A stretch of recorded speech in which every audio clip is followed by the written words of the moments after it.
time we get started. My name is Jessica Smith. I'm the Director of Community Services and Emerging Technologies here at the Farmington Library. And I want to thank you all for coming this morning to hear our two wonderful speakers. The title of this program is our 6th annual Kristallnacht program. And I'm just going to read you a little bit about what Kristallnacht is, and then I'll introduce our speakers. Kristallnacht, also referred to as the Night of Broken Glass, was a series of coordinated attacks against Jews throughout Nazi Germany and parts of Austria on November 9th and 10th in 1938. German authorities looked on as SA paramilitary and civilians carried out these attacks and covered the streets with broken glass from the windows of Jewish-owned stores, buildings, and synagogues. At least 91 Jews were killed in the attacks, and a further 30,000 arrested and incarcerated in concentration camps. Jewish homes, hospitals, and schools were ransacked.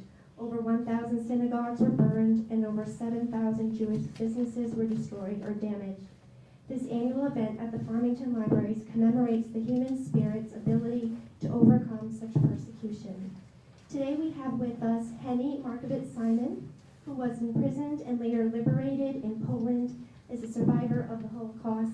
And we also have Ben Cooper, who was assigned to the 45th Infantry Division as a combat medic. He served in France and Germany and took part in the liberation of the Dachau concentration camp with his outfit. They're each going to take turns talking this morning. There'll be a brief intermission between speakers, and we'll ask that you hold your questions till the end. They're happy to answer any questions you may have. You're welcome to look at the artifacts that Ben brought. And I'm also going to ask if you have a cell phone to please put it either on vibrate or turn that off.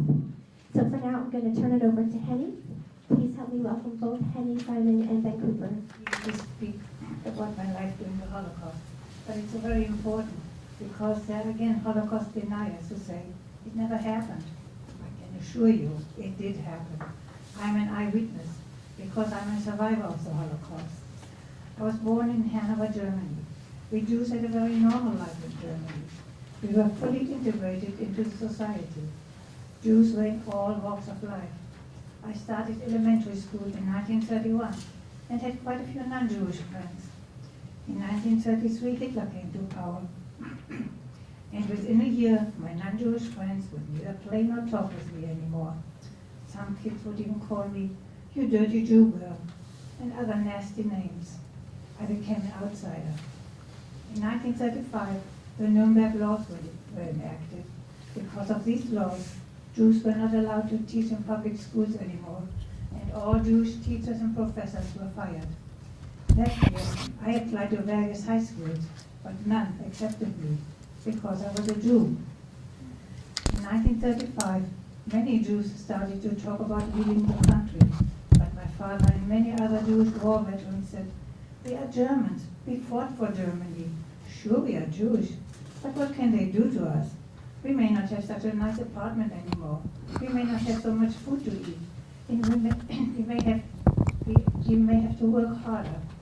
How could they ever imagine that the Nazis would kill us systematically? My father's military pass from World War I. His personal information.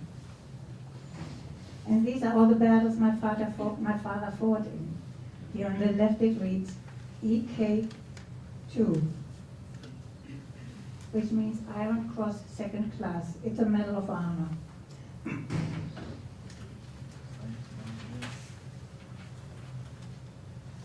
Hanover had a large Jewish community, and we were allowed by the government to open a Jewish school, which I attended until 1939.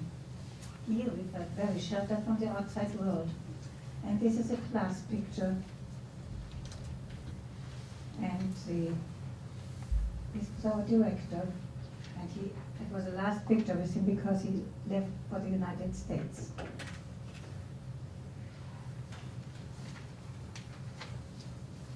A ball game at our school. And he is yours truly. In August of 1937, we were even allowed by the government, by the Nazis, to have a sport tournament for all Jewish schools of Germany. The meet was in Berlin. I was the only delegate from my school. Before I left, my father promised me an accordion if I won the first prize. Well, I did. My father bought me a used accordion. I even had lessons. But after a short time, the teacher told me that you can't teach Jews anymore. By now, we were not allowed to go to the theater, movies, or any other cultural events. We would go to our athletic field, which belonged to the Jewish Sport Club. There we met with family and friends, and it became our social outlet. My mother, my father, their cousins, and little old me.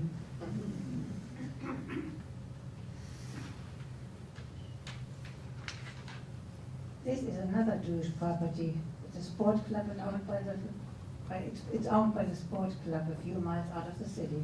Sometimes my father would take me there on his motorcycle to meet with friends. In the lager house we could change our clothes or take refuge in case it rained. In 1938, during our summer vacation, I went to visit family in another city. When I returned home 3 weeks later, the Nazis had taken my father and put him into jail. The only way to get him out of there was with a visa, which is a document to enter a foreign country. Now my mother worked feverishly to get a visa for him. There always were new decrees against the Jews. In the morning of November 9, 1938, I went to school as usual, by trolley car. I noticed various stores with broken windows. At the station where I got off the trolley, there was a bedding store owned by Jews. It was completely vandalized. A lot of people were standing in front of it. I was scared and hurried away from there. When I turned at the next corner where the Jewish school was, I already noticed Miss Esmond standing in front of the school. When I, with a few other students, approached, we were told to return home. We turned around and noticed heavy black smoke in the distance. It seemed that there was a big fire. When I arrived back home, my mother already knew what was burning. She received me with the terrible news.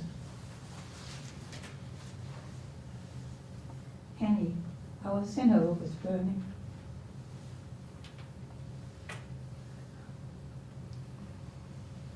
This was our beautiful synagogue in Hanover, Germany. It was dedicated in 1870 and destroyed by the Nazis on November 9, 1938, the day referred to as Kristallnacht, or the night of the broken glass. That day, all synagogues in Germany were burned. To me, this day was the beginning of the Holocaust, the first time I was really afraid. That day, our whole family was in touch by telephone.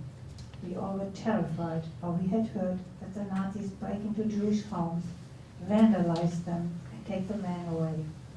We decided to meet with the family at an aunt's house, just to be together. Once it got dark, my mother and I took our pocketbooks and set out to my aunt's. It was about a 20-minute walk. We were very frightened and tried to walk as inconspicuous as possible. Anybody could just spit at us or beat us up. Nobody. Not even the police would have helped us. At my aunt's, we joined the family in the back room, pulled down the shades, dimmed the lights, and only dared to whisper. It should look as if nobody was home. Like this, we sat huddled together the whole night, waiting for the Nazis to come, break down the door, and take the men away. We were lucky. Nobody came. In the morning, we all went back to our room, to our apartment. The next day, we had school again. In the spring of 1939, I moved to Hamburg, where I observed the Jewish home economics school for a year, and afterwards the Jewish dressmaking school.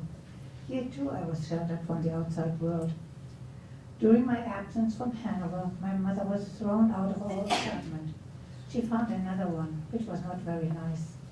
Finally, in 1940, my father received a visa for Shanghai, China. He was released and had to leave the country within a few days. Now there were new decrees.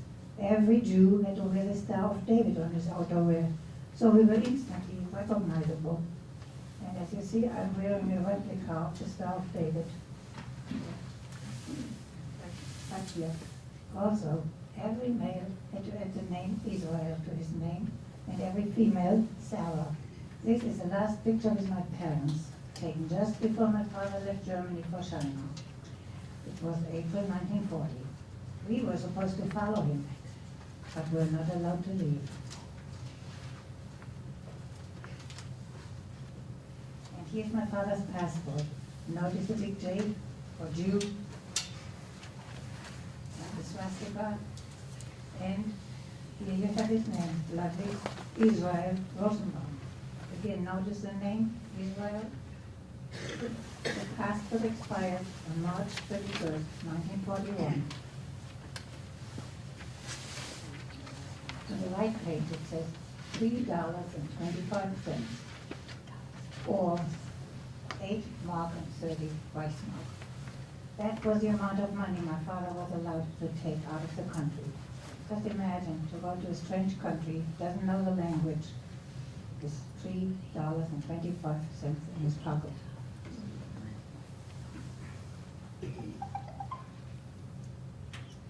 The permission to go through Italy, and still the name Israel is added.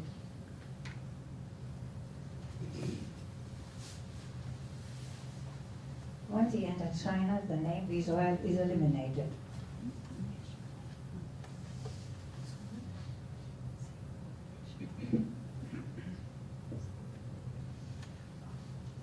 This here is my mother's last postcard to the United States. Notice the name of the sender, Jenny Sarah Rosenbaum.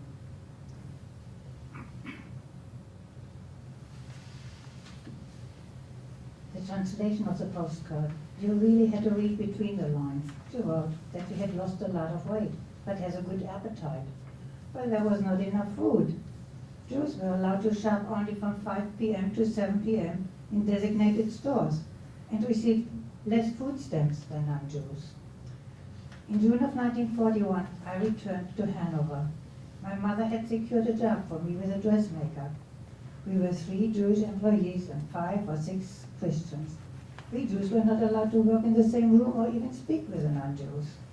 We still had our Jewish sport club, which I attended weekly. I simply loved it. But in October, our coach said, "We can't meet anymore. Tomorrow you all will receive a letter from the Nazis stating that you have to leave your homes within 48 hours and report at one of the 15 designated Judenhäuser, or houses for Jews only." We all went home with a heavy heart, and I told this to my mother. She just didn't want to believe it. The letter did arrive the next day. We were allotted 3 square meters per person, enough room for 1 bed, a suitcase stowed under the bed, and a narrow path. We left our apartment with 2 beds, 2 suitcases, and a sewing machine, which had to double as a table. We figured maybe I could earn some money or food by sewing for people. There was no more privacy. We were with 4 other people in the room, all strangers. Luckily, I still was working, so that at least I got out of that terrible place for a few hours. On the 4th of December 1941, my mother and I were ordered to the police station. We received a passport for Shanghai, China. I cannot describe how happy we were to be able to leave Germany. But on December 8th, our passport was recalled. Remember December 7th, the day of infamy? Pearl Harbor was attacked by Japan. It was the beginning of World War II. Instead of going to China, we had to be ready on December 12th at 8 a.m. to be sent away. Luggage allowance was 1 suitcase, 1 knapsack, and 1 bag with food for a few days. In the morning, trucks drove up, and 1,001 people were loaded and driven out of the city to the former Jewish horticultural school in Arlen. We were taken to the gym. Its floor was completely covered with mattresses. For 3 days, we had to live in the gym. One by one, we were called into the office where the Nazis confiscated money, jewelry, etc. I wore a necklace with a Star of David. The SS woman grabbed the necklace and just pulled it off my neck. Our suitcases had to be marked with our name and addresses, so to make us believe that we would get them back at the end of our journey. In 1940, I visited some friends at the Jewish Horticultural School in Hanover Island, which was turned later into a transfer camp and concentration camp. This cottage was used by the Nazis to torture, shoot, or hang prisoners. This picture is exhibited now in the Island Museum. The morning of December 15 was designated for our deportation. Each person was allowed to take one suitcase, one knapsack, and a tote bag with a 3-day food supply. We dressed with as many clothes we could possibly wear before we were trucked outside the city to a small train station and loaded into the train. Suitcase and knapsack went into the baggage car. We could take only our tote bags. Once everybody was loaded, the train was sealed. We didn't notice we were going east, where to, we had no idea. This is a copy of the train schedule, and it says, from Harlem to Riga on Monday, December 15, 1941. And here you have the whole list. 1,001 names. And here I underlined my mother's and my name.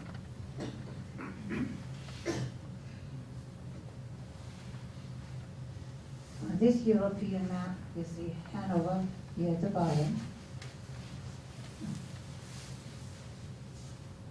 And we were sent to Riga up there, and later on to Gdansk, concentration camp Stuttgart, right here in the middle. The ghetto was terrible, so was work in Straßenhof in Riga, but Stuttgart was hell. After 3 days and 3 nights, the train finally stopped. An SS-man was standing on the ramp with a bullhorn in his hand. He screamed, "Everybody out, we have trucks here for those who can't walk. You can leave your belongings in the train, we will bring them later." My mother and I luckily decided to walk. The people who went on the trucks, we never heard from again. They were taken from the station to the Bikaniki forest and machine gunned. After about an hour's walk, which was interrupted by shouting, hitting and shooting those who could not keep up with the pace, we came to a compound surrounded by barbed wire fences. We were herded through a large gate. Now we learned from earlier arrivals that we were in the ghetto of Riga, Latvia. It looked like a town with most of the houses unoccupied. A sign was hanging over an archway which read, "Whoever exchanges any goods for food put himself and 5 of his comrades in jeopardy." I soon was going to learn the meaning of this. We were led into a courtyard and told to find a room in those empty houses. After a lot of pushing and screaming, we finally ended up in a room on the 3rd floor with 2 other women and 2 men. There were 2 beds, 1 sofa, a closet, a bookcase with a few dishes, and a table. The room had been vandalized. On the table were still plates with frozen food. We later learned that these houses had been occupied by Latvian Jews, who had almost all been killed days before our arrival. The few remaining women and men now lived in the Latvian ghetto, next to ours. Now what are we going to do about food? We did not get any rations yet. The only way to eventually find some food was by searching in the yet unoccupied houses, which were behind barbed wire. It was forbidden under the punishment of death to go there. The young men and I had to go because we were the fastest. We went under the barbed wire and slipped into a house. There we found some clothing and a big pot with farina, and until today I never forget that pot. It was that tall, full with farina, and you add some water to it and boil it. You have something to eat. We put all we could into a suitcase we had found in the room, and looking left and right, we walked towards the fence. We were almost there when we heard shots.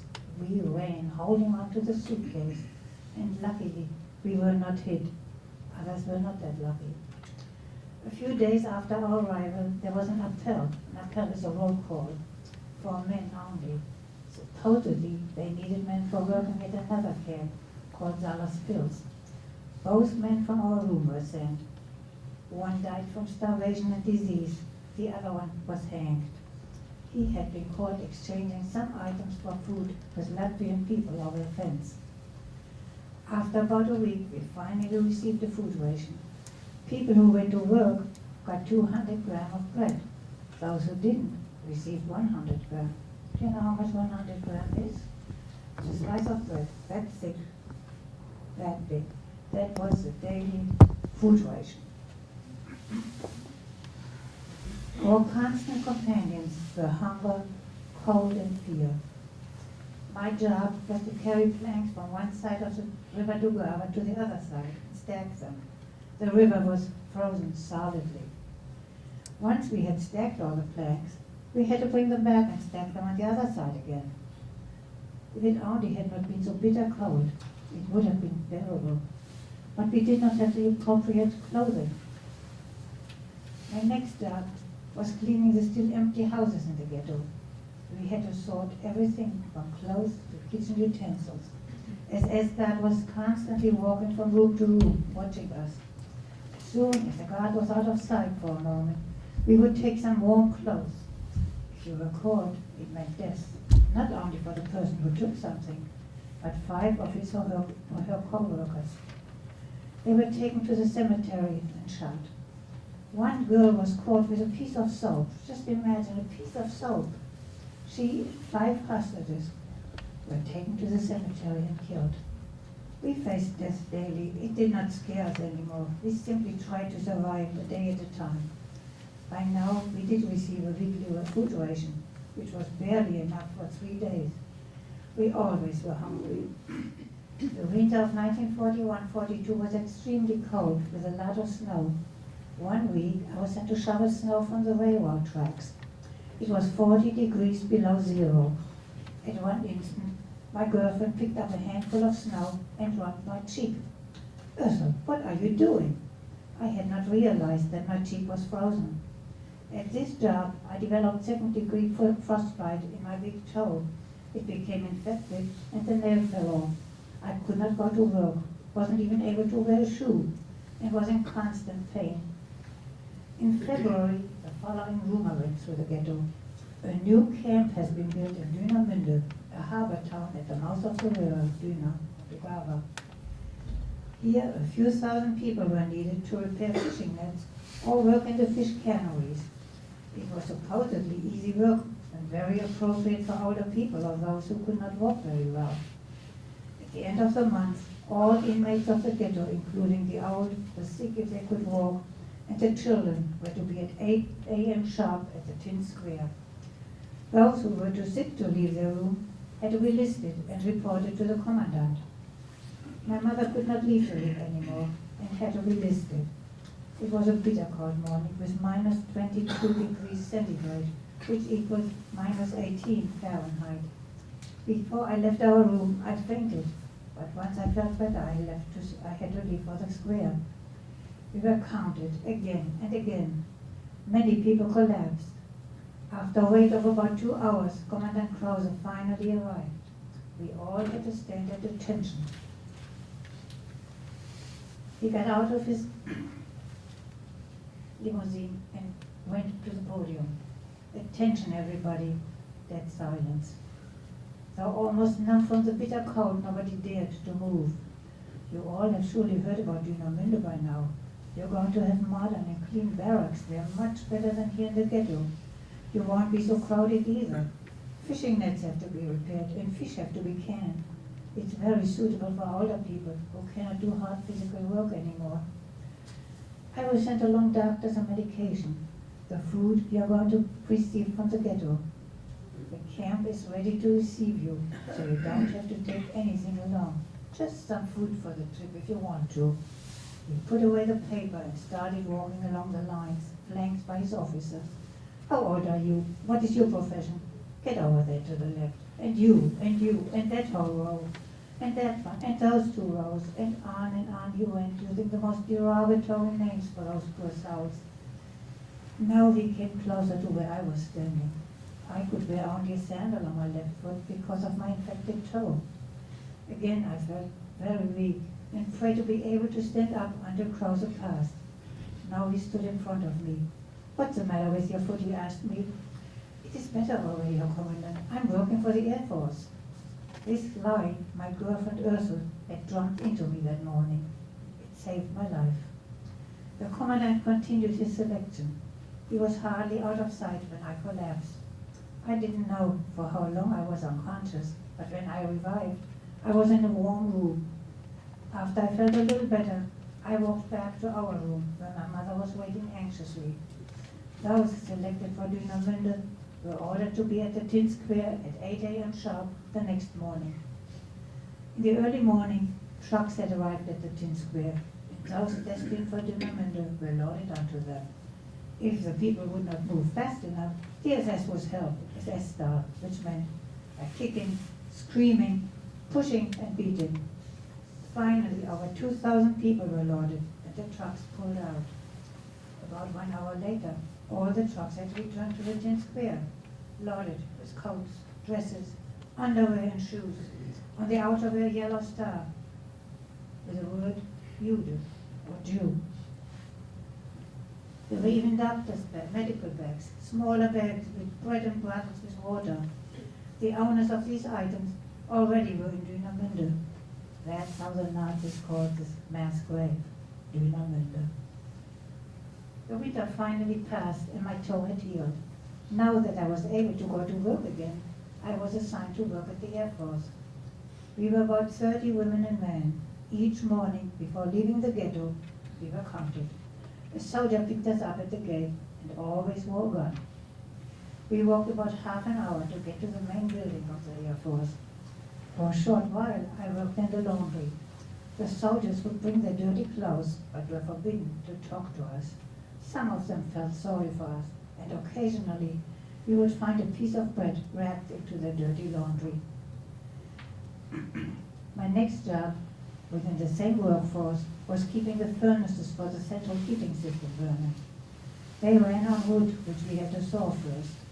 I worked with Loro, who also was from Hanover. In order to get to our workplace, a few blocks from the main building, we were again picked up by a soldier. One morning our guard was late. We hurried into the potato cellar of the Air Force and stole some potatoes. Finally our guard came. We had to walk through a park, which actually was forbidden for prisoners, but we had to follow our guard. Somehow the 2 of us got so involved in our conversation that we lagged quite a bit behind our guard. All of a sudden we saw this SS-man with his German shepherd coming towards us. It was Eduard Waschmann, the commandant of the Riga ghetto. If anyone here has read the Odessa file about Frederick Forsyth, he knows he was called the Butcher of Riga. We looked at each other, knowing there was no escape. "Where are you going?" he asked. "To our workplace, Herr Commandant. There is our guard," we replied, and pointed to the soldier about half a block away from us. "Come with me," he said, and took us to the SS headquarters, where he left us standing in a big courtyard. Some Jewish prisoners were working at the headquarters, and when they saw us, we could see the pity and fear for us in their faces. We were not only scared because we were caught walking through the park, but we had the stolen potatoes. The only words we dared to exchange were, "The potatoes are from the ghetto." We expected to be shot or hanged on the spot. After what seemed to be an eternity, Commandant Waschmann appeared with his aide, Gimlich. They took us into their car and brought us into the ghetto, into the headquarters of the ghetto. Here he interrogated us. "What do you have there in your bags?" "Potatoes for our lunch from yesterday's food ration." We actually had received potatoes the night before. The only difference was that the potatoes we received in the ghetto were frozen and mushy. Luckily, he did not look into our bags. Waschmann called in Mr. Schiff, the prisoner who was in charge of the ghetto workforce. "Here, put these two in a special work detail for punishment." We could go home, unheard of. We must have had a guardian angel watching over us. Now my job was chopping wood into small pieces, which were used as fuel for wood-burning trucks. I don't know if you ever have seen that, but there's a big tank on top of the truck, an oven, and you burn tiny wood pieces in there, and it produces gas oil or something, because they draw on that. In the fall of 1943, a rumor circulated that something is going to happen to the children, old and sick. One morning, only a few workforces were allowed to leave the ghetto. One woman in our group wanted to stay home to be with her child. Since we always had to have the same count of workers, I was able to take my mother. It was the only time she went out of the ghetto. When we returned that evening, a dead silence laid over the ghetto. The rumor had come true. The children, the old and the sick, had been sent to their death to the big Carnegie forest. Shortly after that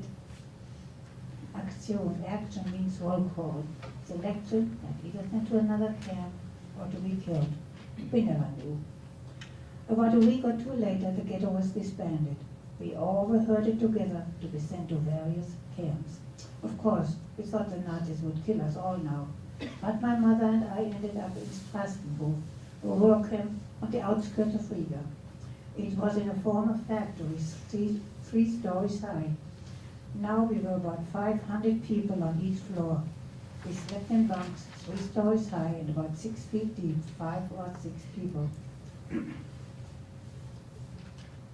One could not even sit up or turn around. It was awful. If you have been in the museum in Washington, you must have seen those beds. So you know you cannot turn around or sit up in there.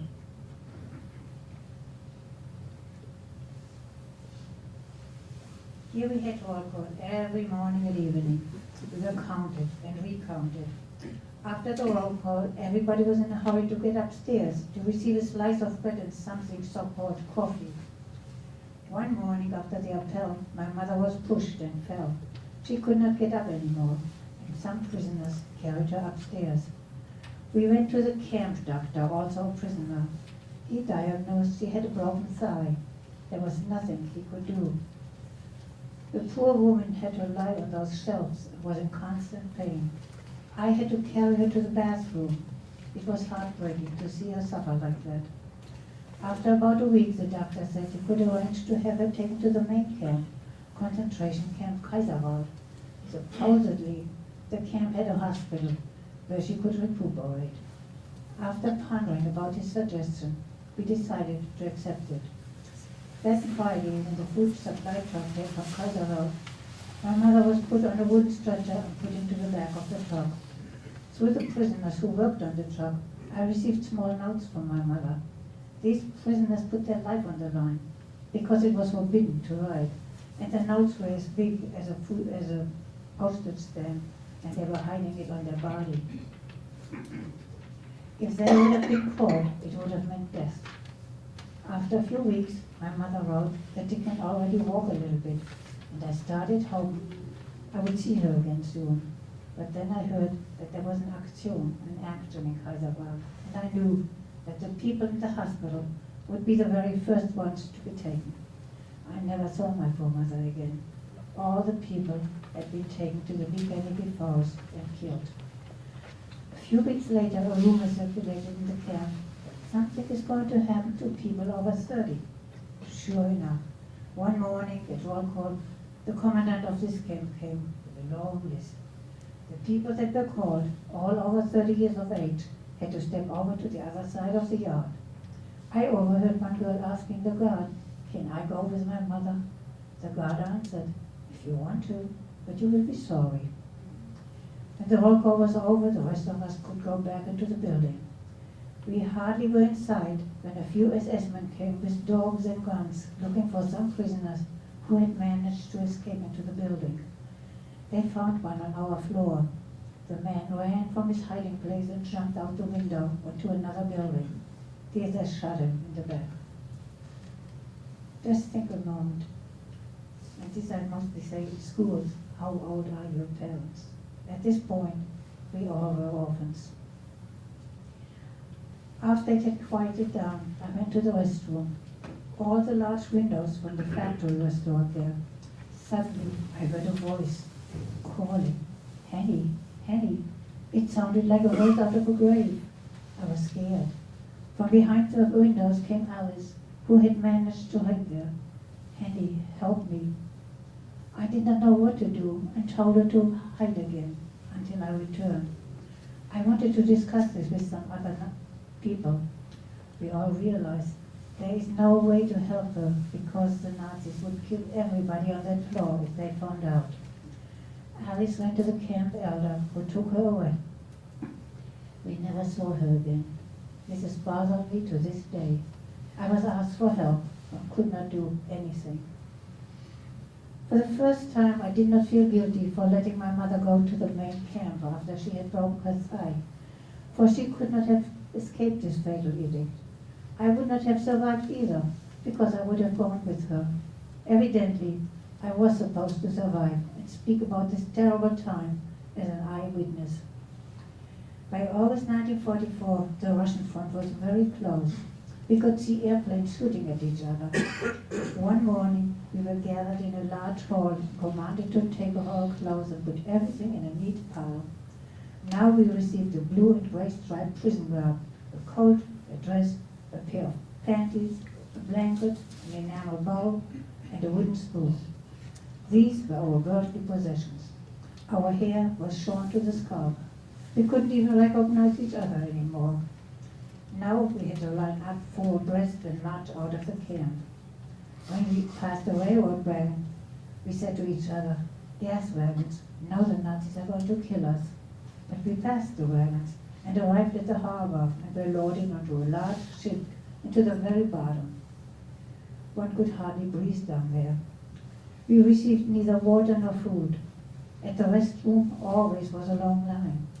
An SS woman was standing there with a truncheon and hit us if we were not waiting in a straight line. After driving for 3 days and 3 nights, the boat docked and we were unloaded into an open space in the forest. There was a pump and we were allowed to freshen up and rest for a short while. Every person received one whole bread. We could hardly believe it. Now they are going to fatten us so they can make more soap from our bodies.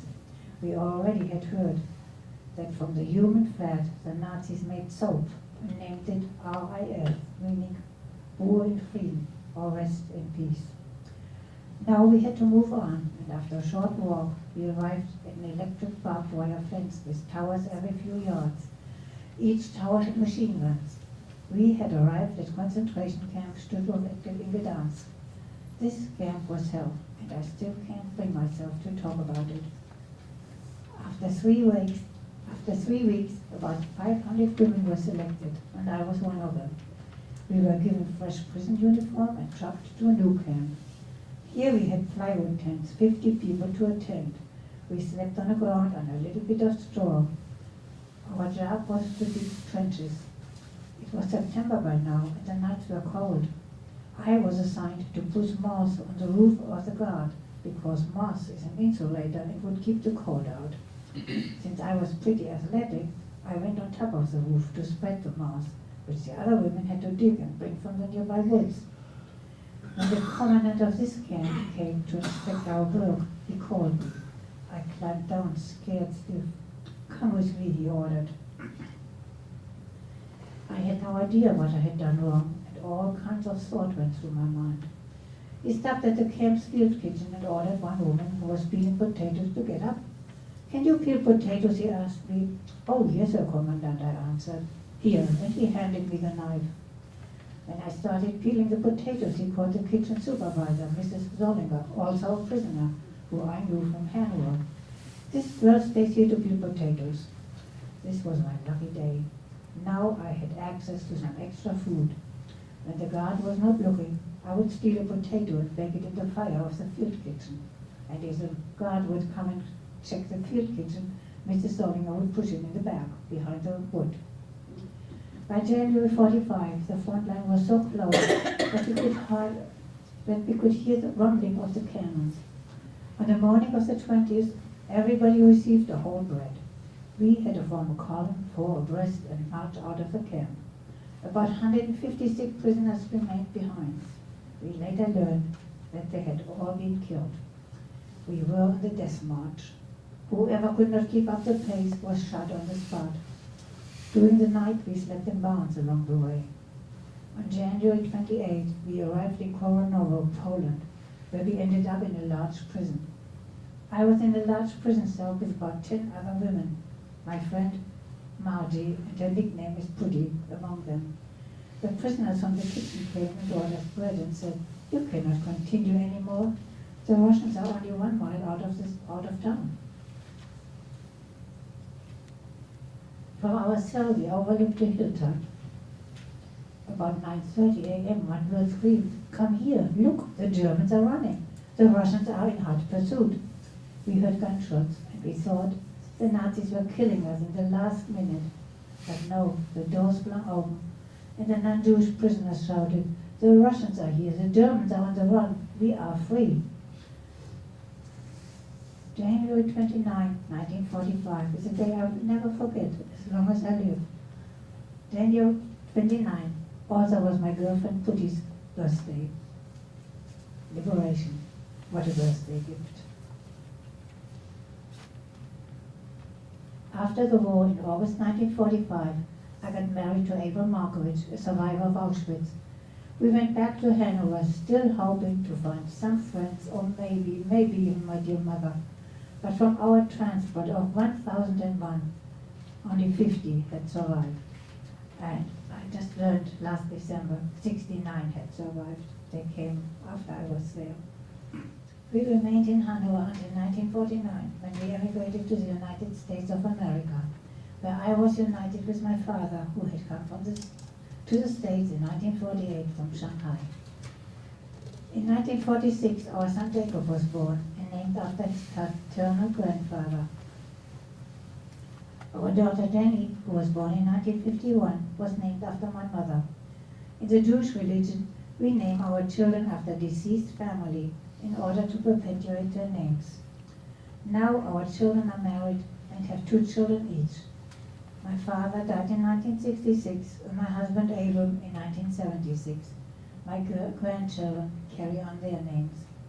In 1981, I got married to Robert Simon, and it was Robert who encouraged me to speak about the Holocaust. He passed away in 2001, and I'm continuing my presentation in his memory.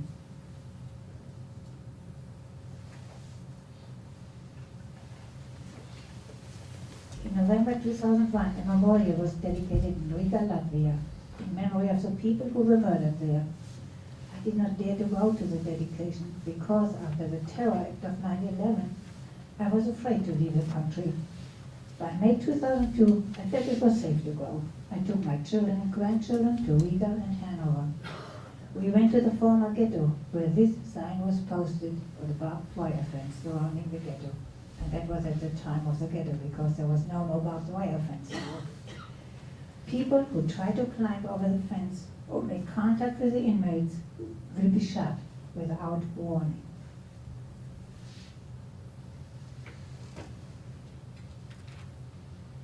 We were even able to go to the room where my mother, I, and 4 other people had to live.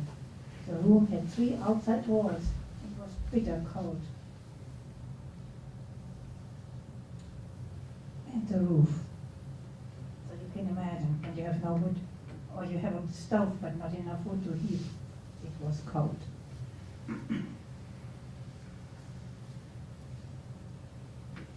For this trip, we had an interpreter with us.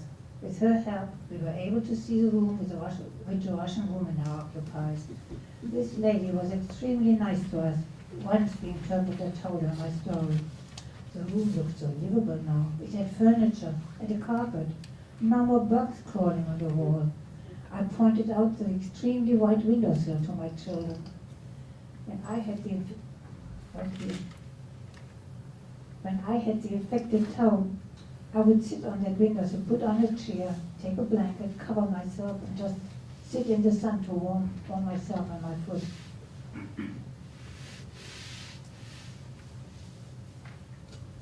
The ruins of the Great Coral Synagogue are now a memorial. In 1941, the Nazis locked 300 Latvian Lithuanian Jews into the basement and then burned the synagogue down. This is a memorial in Riga Bikaniki Forest where over 20,000 people, mostly Jews, were murdered, my mother among them. The entrance to the path of death. The entrance to the memorial and the mass graves. Memorial stones along the path. And there also were Russian soldiers buried and non-Jews. So. My family and I were walking on the path of death where all the poor victims had to walk to be killed.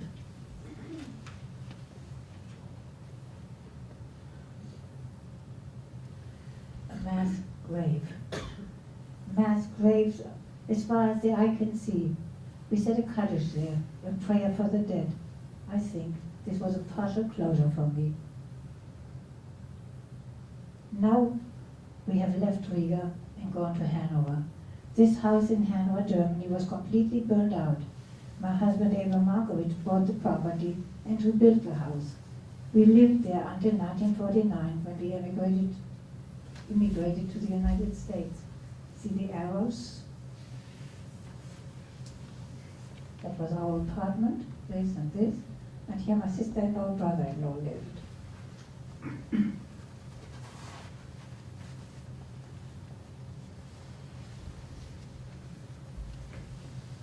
Now we went to Warburg in Westphalia where my father was born.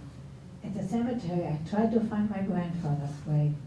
The city of Warburg has erected this memorial stone for the murdered Jews of their city. They used the gravestones that were destroyed by the Nazis, and you can see all little pieces of stone.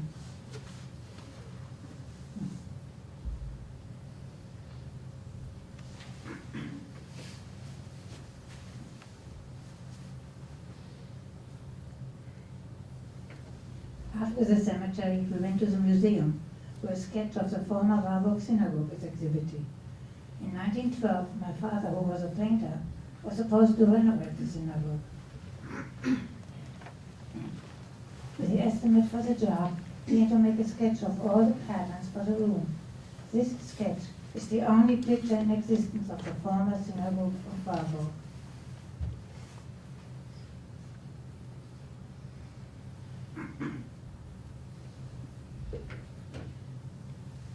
Back in Hanover, we visited the memorial for the Jews of this city that were murdered by the Nazis.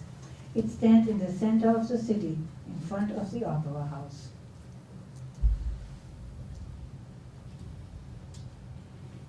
Over 6,800 names are inscribed here, and the inscription reads, "This memorial is erected in everlasting memory of over 6,800 Jews and Jewesses of Hanover. Many families lived here for generations. Beginning 1933, they were humiliated, deprived of their rights, driven away, forced to commit suicide, or killed by the Nazis. Just imagine, over 6,800 Jews from one city only. Multiply that by all the cities and towns in Europe which were occupied by the Nazis, and you may be able to understand this unimaginable number of 6 million Jews. Let's not forget that the Nazis also killed 5 million others. These included Jehovah's Witnesses, Romas, homosexuals, political dissidents, Slavic people, and mentally and physically disabled people. Never, never again. God bless America, my adopted home." And if you bear with me for another moment, I want to read something else to you. That's perseverance. Perseverance is something I learned in the ghetto and camps. People who gave up on life didn't even have a chance to survive. I remember my ailing mother's advice when I had a frozen toe and could not go to work. I was sick, cold, and so hungry. She said, "It can't get any worse. It can only get better. Once you hit the bottom, you can only go up. You're young. You have to survive." And survive I did. I feel that one of the reasons I survived was because I was young, athletic, and able to work. I always hoped to survive, to see what life was going to be like in a normal world. Hitler took everything from us, our families, our friends, and all our possessions. but he couldn't take away our knowledge and thoughts. One of my biggest regrets was not being allowed to finish my schooling. I realized the importance of an education and cannot stress that enough.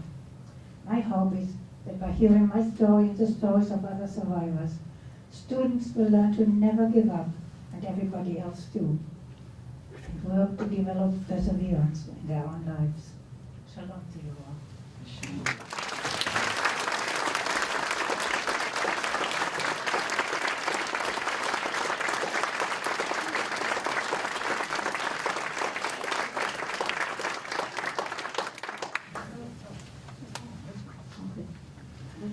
Ben just told me I should tell you something. Okay. In last December, I should say, 4 others and I were invited to Hanover. We were the last few survivors of that transport because it was the 70th anniversary of the day we were sent away, December 15. And it was all expenses paid. We were allowed to bring a companion each. So I had my grandchildren with me, and we were received there. I can't tell you, it was just wonderful. I had to speak at the time at the city hall there. I had to speak. We all had to speak at the city hall, and at 2 schools, and then in an auditorium. And the reception was absolutely unbelievable. In City Hall, we expected maybe 100 people. 500 showed up. I even received oh my God, I should have taken that.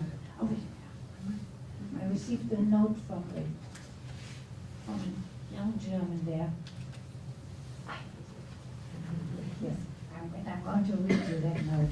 Well, after we spoke, he came up to all of us and gave us a postcard. And the picture showed a Mogdom, which is a Star of David, made on the picture it shows made from people for the different town.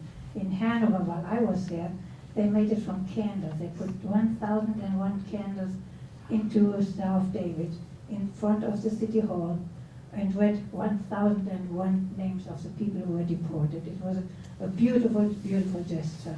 And so that star was burning for 2 nights. Dear Mrs. Henny Simon, as a young man whose family roots have been in Hanover for many generations, I want to thank you so much for coming back and visiting Hanover to share what you and your family had to suffer during the Holocaust. I'm part of a new generation of Germans who are humbled by the guilt and the silence of our ancestors and the German nation taught the Jewish people. Also, we know that it's our responsibility to stand up against modern anti-Semitism. The picture on this postcard was taken on the market square of Tübingen in southern Germany, and Tübingen was a university city. The main organizers of the Holocaust in the Baltic states, and he mentions all the names, received training in that city. By forming a human Star of David on Hanukkah 2007, our Christian church was declaring an unmistakable never again. God bless you. Greetings, Florian. And that was a German, but the now generation. Thank you.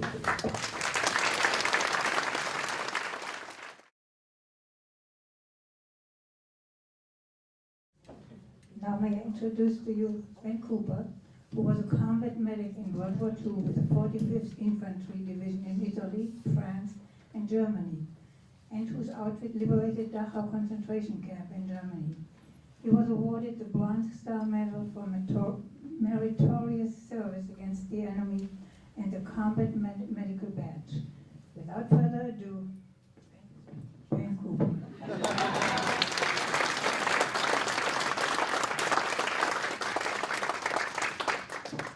Good morning again. Good morning. I want to thank you for showing up for this event. And I just got to tell you, as many times as I've heard Henny speak about her experience, I just can't get over it. To survive what she went through, and she's such an amazing person. She loves humanity, she loves the environment, and she helps people with volunteer work all these years. And I thank you for showing up, and I'll let you just get started now. You'll have to forgive me if I forget sometimes where I am. At my age, my mind goes blank once in a while.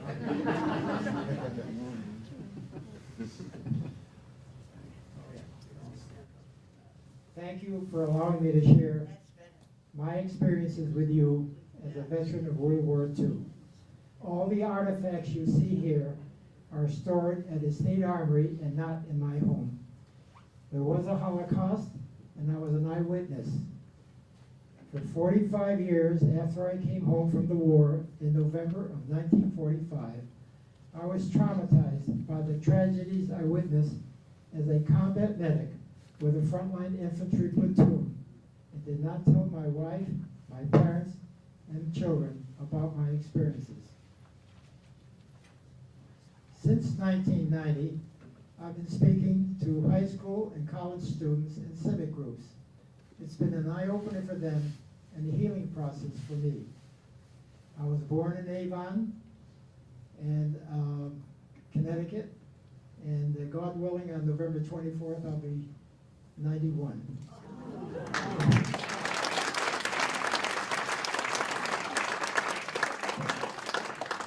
I'm sorry, it's December already, I forgot. It's December 24th. I've been a long-time resident of West Hartford. When I was 15 years old, I was sunning at Ocean Beach, New London, Connecticut, when out of the clear blue sky came the dirigible known as the Hindenburg. It was so low that I could wave to the people in the gondola. The airship had the large swastikas on the rear fins. And I believe it blew up in 1937 at Lakehurst, New Jersey, where it was moored. Now I really don't know where I am.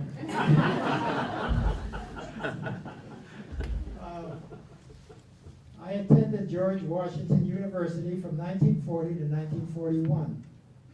When World War II started on December 7th, 1941, I was very anxious to serve my country, and I worked at Colt's Firearms in Hartford, testing machine guns with live ammunition, until I was drafted into the Army in September 1942 at the age of 20. I was sent to Fort Devens, Mass. For evaluation, and apparently there was a need for medics, not doctors. Medics to give first aid to soldiers and civilians wounded during combat. I was sent with many other soldiers to Camp Barclay, Texas for infantry and medical training. I never carried a gun during my training or while I was overseas. Every few months, I had a few days off known as a furlough.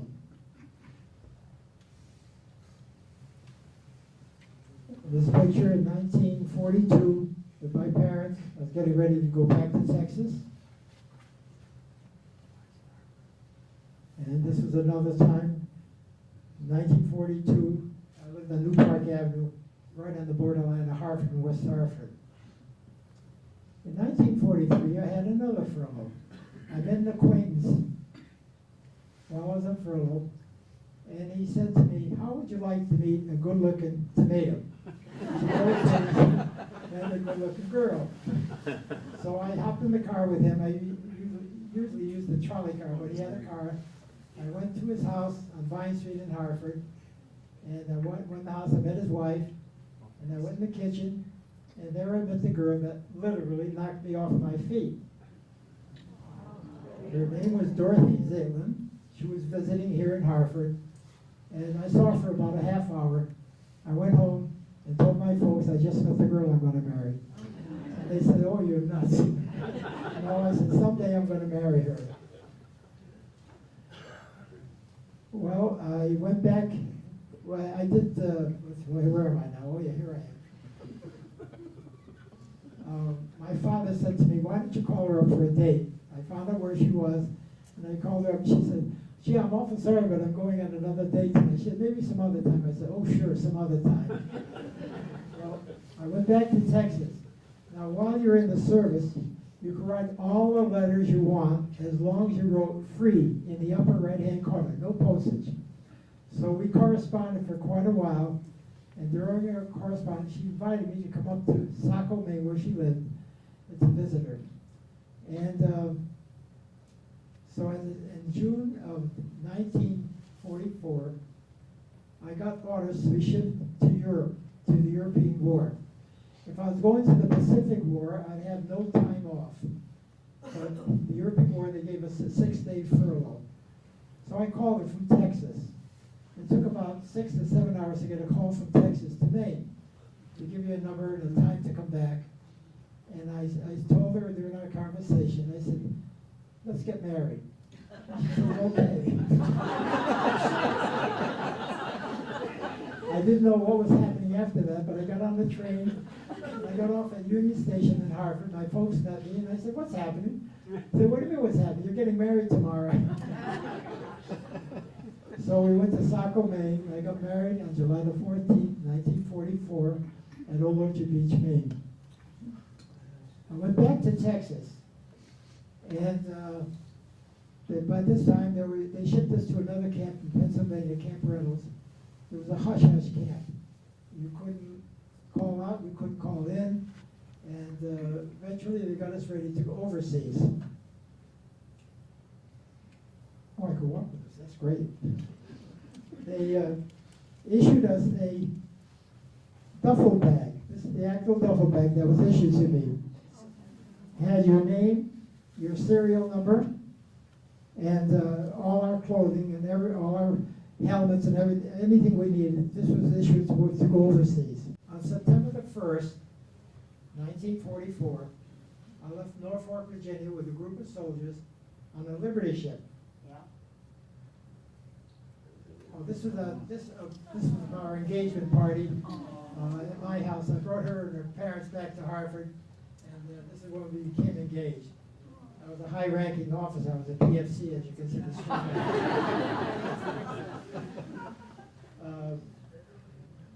see what the next picture is here. Oh, this was our wedding picture at Old Orchard Beach, Maine. And we boarded the Liberty ship at Norfolk, Virginia. This is the actual Liberty ship that I sailed on. It looks pretty big, but it really wasn't that big. They built, I think, approximately 2,500 Liberty ships during the war to transport war materials and soldiers, whatever they needed, to go overseas. We left Norfolk, Virginia, and we went into the Atlantic Ocean, and we became a convoy with over 100 other ships just like ours, and we had Navy destroyers that circled us or went between the boats as we crossed the Atlantic. Now, it took us 30 days to cross the Atlantic Ocean. We went very slow, and we didn't have very much to do aboard. We played checkers or cards, but we had a radio. And we had music from those days. I'll Be Seeing You, Don't Sit Under the Apple Tree, all the beautiful music, and we enjoyed it. You know where it was coming from? Berlin, Germany. There was a woman named Axis Sally, an American, who worked for the Nazis, and she was broadcasting every day, and we had this music, and in between the music, she would say, we know where you're going, we know what you're going to do, give yourself up, we'll treat you humanely, all that talk.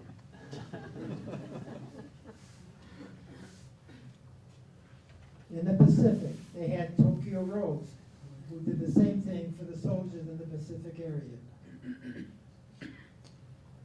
We sailed through the Straits of Gibraltar and landed in Naples, Italy. At this point of the war, from the tip of Italy up to Naples was in the Allied hands. They were still fighting in the northern part of Italy. They took us off the boat, put us in trucks, and we were about 30 miles outside of Naples to a town called Caserta. This was actually a place called a Repo Depot. This is a replacement depot where the new soldiers were being assigned to infantry divisions. There were 3 infantry divisions that they were looking for replacements. But while we were there, it took a couple weeks before we got assigned. Every day we stood in formation, and if you're a serial number, when you enter the service, you're given 8 numbers. When I first got my 8 numbers, I thought I'd never remember them. Now I can't forget it. 3, 1, 8, 9, 4, 2, 0. And we stand in formation. If they called your number out, you were going to be assigned to one of the infantry divisions. But while we were there, we received every day a bottle of Coca-Cola, pack of cigarettes, and mail from home. I never smoked, so I give my cigarettes to a buddy, and he'd give me his bottle of Coca-Cola back to Holland every day. Well, when I found out I was going to be assigned to the 45th Infantry Division, I just remembered that I would be a replacement in the hospital. They don't need replacements in the hospital. They need it in the front line. The 45th Infantry Division was an Oklahoma National Guard way back in the 30s. The emblem that we have is what you see in the Thunderbird, like on my shoulder, was a Native American emblem. And most of my buddies were Native Americans. There were still quite a few from other countries, Americans and so forth.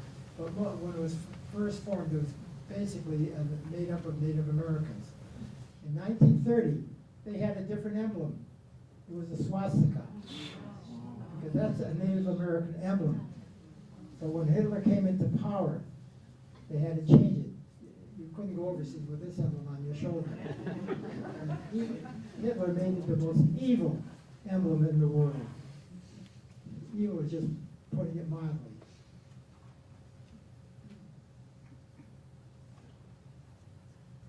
Once I got assigned to the 45th Infantry, they put us on another boat at Naples, the USS Thomas Jefferson. This was a Navy ship. There were about 7,000 of us on this ship. And they took us to Marseille, France. It took 3 days to get to Marseille. We were seasick the whole time. It was very rough. Could you believe going across the Atlantic for 30 days? We were fine. It was calm as could be. Well, we got to Marseille. The harbor had been bombed out, so we're quite a few, a short distance away from the shore. We had to climb over the side of the ship, and but our duffel bags were taken in the ditch, like mine. Thousands were put in the big deck, and they were dropped on shore. You had to go pick out your own duffel bag, and a short distance from the area was the railroad station at Marseille. And there, once we found our bag, we went there and we boarded a freight train. This is one of my buddies, and this is a picture of one of the freight trains, NOLA trains, just a plane. These freight trains were called 40 and 8. These were the same freight trains that the French used in World War I. 40 and 8 meant either 40 men or 8 horses. It took us a few days to go up to the part where my outfit was fighting, because ammunition had priority number 1 going to the front. So they would sidetrack us and allow these other freight trains to go by with tremendously large shells. You took a look at it and got scared just look at the shells. But that had priority number 1. And since there were no latrines, it was very embarrassing if you had to go to the bathroom. It took us about 4 or 5 days to get to where my outfit was, and we went through small towns that were already liberated. Railroad station, people were standing there. If you had to go to the bathroom, you had to do it between the cars. It was very embarrassing, but there was no other way to do it. Well, anyway, we got to a town called Contrexeville in France. We got off the train, they broke us up into small groups, and they sent us to nearby farms to be acclimated before we were sent to the front. I was sent to this farm, and one of the first things you do is you see other buddies. You say, hey, what state are you from? Where are you from? And one fellow said he's from Newington, Connecticut. His name was Tim Kane, and he was a rifleman, a sharpshooter. And while I was there, I used to see him practicing shooting at tin cans from a distance. He was really great at it. Well, we stayed there for a few days, and the night before they sent us to the front, they told us that there was a big barn in the backyard, a large barn, and we usually slept on the floor. But this time they told us we'd have to sleep in the loft. We had no idea why we had to sleep in the loft. But when we woke up in the morning, we got the shock of our lives. In almost every infantry division, there's a group of soldiers known as Graves Register.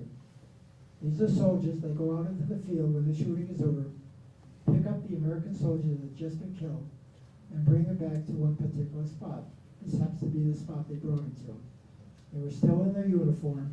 They were just lying there. Now, when you enter the search, you're issued 2 dog tags. It has your name, your serial number, when you had your list tetanus shot, but in the lower right-hand corner has the letter C, H, or P. C for Catholic, P for Protestant, H for Hebrew. So there you have the right rights for the last rites. They take one tag and tie it to the soldier. The other tag with all his personal belongings were put into a bag or whatever needed and sent to the nearest of kin. The next day, we got in trucks and they brought us closer to the front. Being a medic, I was being assigned to an aid station. I just want to tell you a little bit about the 45th. I forgot to tell you. I told you it's originally from Oklahoma. But by the time World War II started, there were Native Americans from Oklahoma, New Mexico, Arizona, and Colorado. They invaded Sicily in 1943. They fought at Salerno and Anzio. Anzio was one of the worst battles during the whole World War II. It was a fierce battle. And then they fought close to Naples, near Rome, and then they were shipped over to France. As I said, being a medic, I was assigned to an aid station. It's just a few yards behind the front lines. It would be in a room, it would be outside, it could be anywhere. As the infantry moved forward, we moved with them. We had telephones, but they were wired. Part of our division, the signal corps, wired the phones to the fighting companies up front. And there were about 13 of us in this group. This is the actual armband that was on my arm. And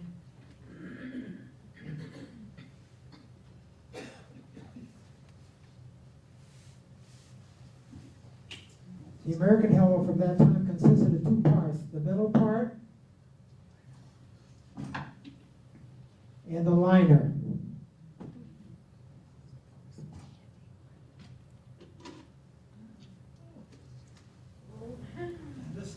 This is the way we wore it. I had the cross a little off center because we found out that the Nazis used this as a target.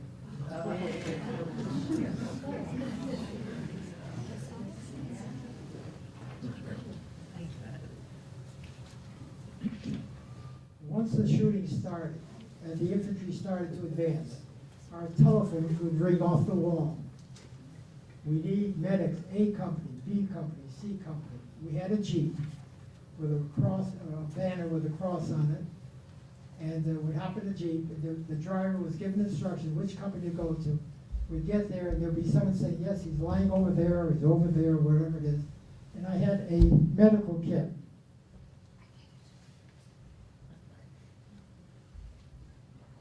No, just this one. This is very similar to the medical kit that I had at that time. Just a canvas bag. We had medical supplies, but we had a powder called sulfur powder. It was supposed to be a miracle powder at that time. If you put it on an open wound, it was supposed to stop infections. I'll just give you a couple instances what it was like being a medic. As I said, we hopped in the Jeep, and we go to one of the companies that had wounded soldiers, and the fellow would say, yes, he's lying over there. And I'd run out there with my kit. While the shooting's going on, it's just like you're going to work or something. And I'd find him, and I'd try to give him first aid. If it was something serious, I'd take him back to the Jeep and take him back to the aid station. And we had a so-called doctor. I say so-called because our real doctor got wounded. And so one of the infantrymen became the medic to take care of those that were being wounded. Another time I went out there, and they said, yes, he's out in the wooded area near a fence. And my buddy and I, another medic, we went out and we found him, and he had a broken leg.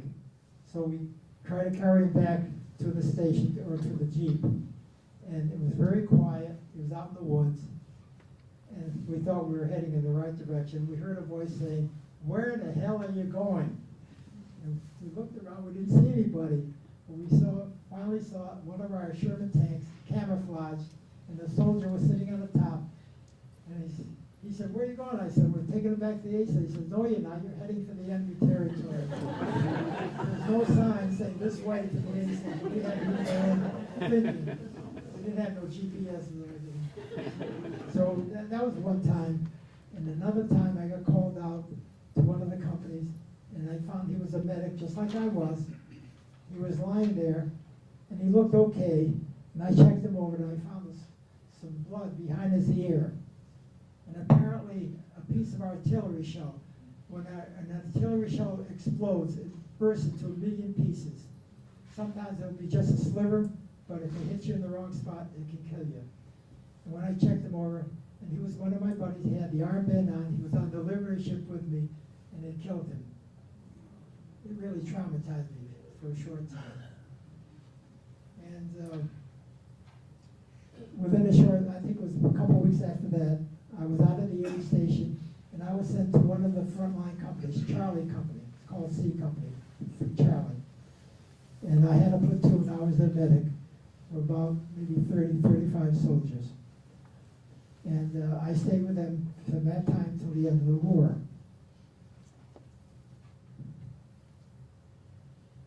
This is the picture. I carried a camera with me through the war. I don't remember where I got the film, but none of my pictures were developed till the war ended. We were in Munich on May 8th. One of my buddies found a camera store and he developed pictures for all of us. This you see here is, this is me right here. This is my buddy from Newington. And unfortunately, there's nobody to this day that's living. I guess I'm the only survivor. And then we were put in trucks and sent up to the front. In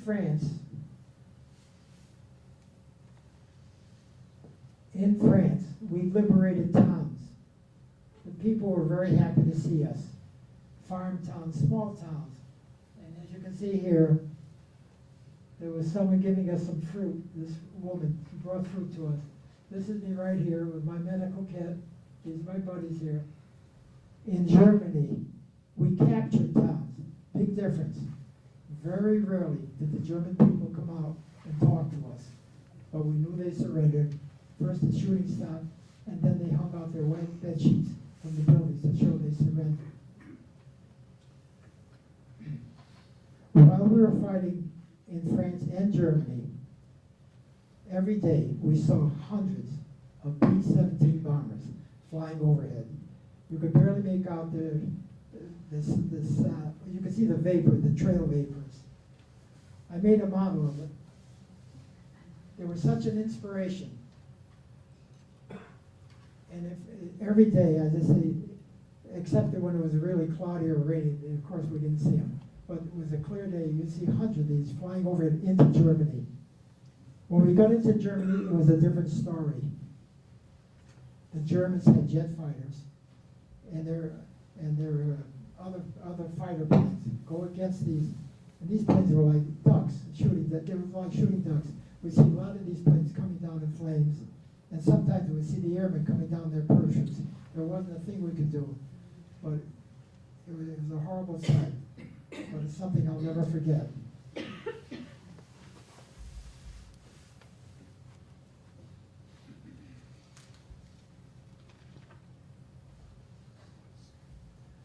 While we're in France and Germany, we saw the unmanned buzz bombs. They call them V-bombs, whatever, and German rockets flying overhead. And they went very slowly, and we were told not to worry about them as long as you could hear the motor. Once the motor stopped, the thing would nosedive and make a tremendous explosion. In February, this is another shot when there was no shooting going on. This is me here and some of my buddies. Now, if you notice, they're not wearing a helmet. For some reason or other, the Native Americans did not like the helmet. So the caps said, the hell with it, just wear what you want. So they just wear their caps. I don't know what it was against, whatever it was, but we just disregarded it and let them wear whatever they wanted.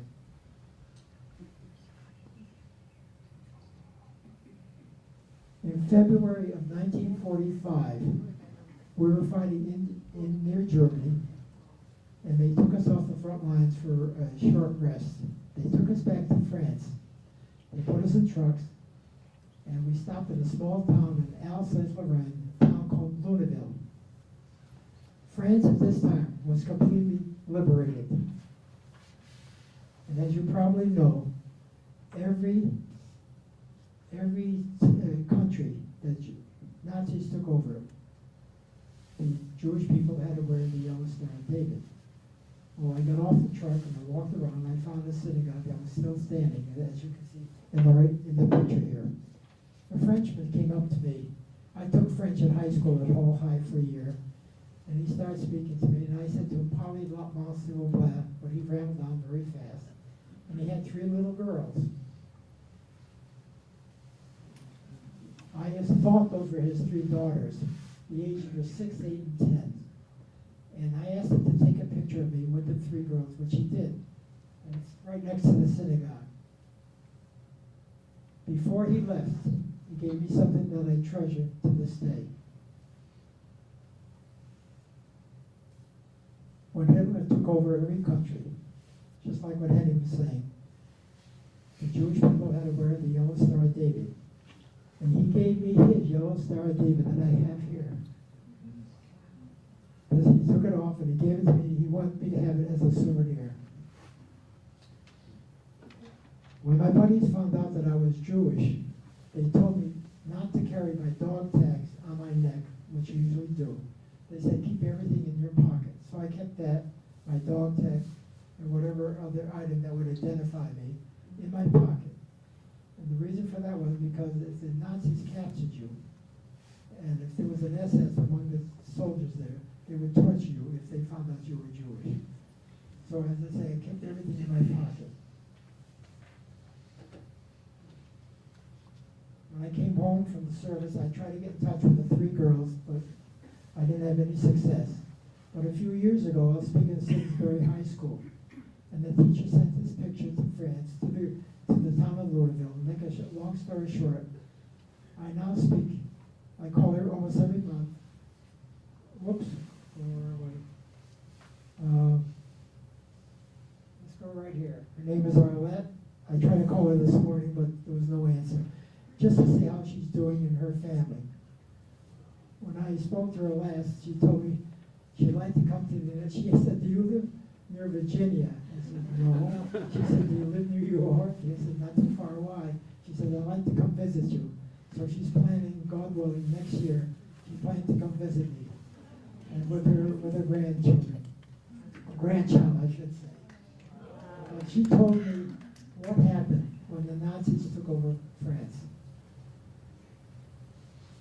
The government at that time was called Vichy, V-I-C-H-Y. They were vicious.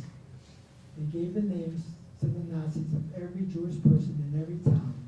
And all they had to do was go to every town and pick up the Jewish people. She told me that her grandparents were one of the first to be taken to Dachau. They came with trucks, put them in trucks, and took them away. I made an acquaintance of another Frenchman while I was searching for these 3 girls. And he told me he was only in high school in the town of Louisville. And he said he remembered it very well. The Nazis came with their trucks, picked up the Jewish people, and he was in school at the time, and they went down the street. A Nazi soldier, an SS soldier, came into the school and said, are there any Jewish students here? And he said, no, we don't have any. They did have one, and they hid him in the closet. After he left, the soldier left, the student came out and looked out the window and saw the people being taken away. In one of the trucks, he saw his parents. He ran out of the school, got in the trunk, and he said they never saw him or the parents again.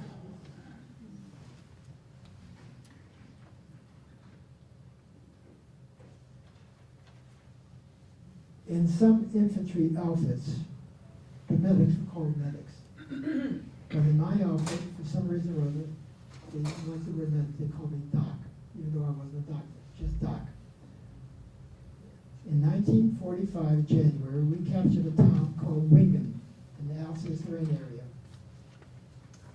A group of Felix and myself were sleeping in a large barn a short distance from the town when one of our riflemen came running in to our barn in the early morning and told us to evacuate immediately because the Nazis had recaptured the town, including a large group of my outfit. We had crouched as we left the building, and we rejoined the rest of our outfit that wasn't captured. And it took a couple days before we recaptured the town of Wingen. In March of 1945, a group of soldiers, including myself, were guarding a small bridge over the Ludwig Canal inside Germany. Now, the rest of the outfit, plus 2 other infantry divisions, were trying to capture Nuremberg, a very large city. And we were a few miles outside of Nuremberg, inside Germany, just guarding a very small bridge, but the road led from Nuremberg to go further into Germany. I was with the machine gunner that night. I had my medical kit. I took it off and put it down next to me. And everything was quiet. In the middle of the night, all hell broke loose. The Nazis escaped from Nuremberg and came down the road and they got in contact with us. The shooting went on back and forth for some time. And then there was a lull. The sergeant came up to me, "Hey, Doc, I want you to go back into town and tell them we need some more support." I said, "How do I do that?" He said, "Just cross over the bridge and take a left. But you got to know the password." During the war, we had a different password every night because the Nazis, when they captured Americans, would sometimes put their uniform on, infiltrate our lines, and we wouldn't know who's who. So the password that night was Arrowhead. He said, "Just remember that." I crossed over the bridge, and I started walking to town. It was quite a distance. It seemed that way to me. It was very eerie. It was dark. I said the 23rd Psalm to myself. I whistled. And then all of a sudden I heard the word halt. And I heard the word arrow. I said, "Head." He said, "Keep your hands up." I had my helmet. I had my armband. I didn't have my medical kit. And he marched me into town, my hands up, and took me to headquarters in the town. And I saw the captain, told him what we needed. And within a couple hours, I went back with a Sherman tank and more troops. And it started to get daylight when we got to the bridge. The tank sat straight on top of the bridge and fired straight into the woods. The Nazis that dropped their guns as they ran out, we took as prisoners. The ones that didn't drop their guns, they were killed on the spot. When the shooting was over, we had maybe 50 or 60 prisoners. They were lined up, sitting there in a row. And I went to retrieve my medical kit, but it was destroyed from the shooting the night before. And I found a German medic. He had a cross on his helmet, had an armband, and just sitting there. But he had a beautiful medical. He had a beautiful medical kit. Real leather. Real leather, you know? Everything, a lot of material.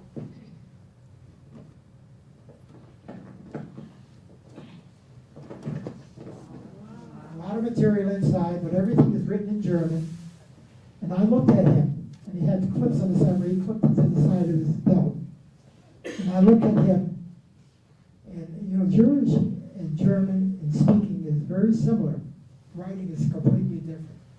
And I looked at him, and I said, "Ich muss haben das." I made my Jewish sound like German. And he said, "Nein, nein." And I said, "Yeah, yeah." And I took it, and I used this from the time on to the end of the war.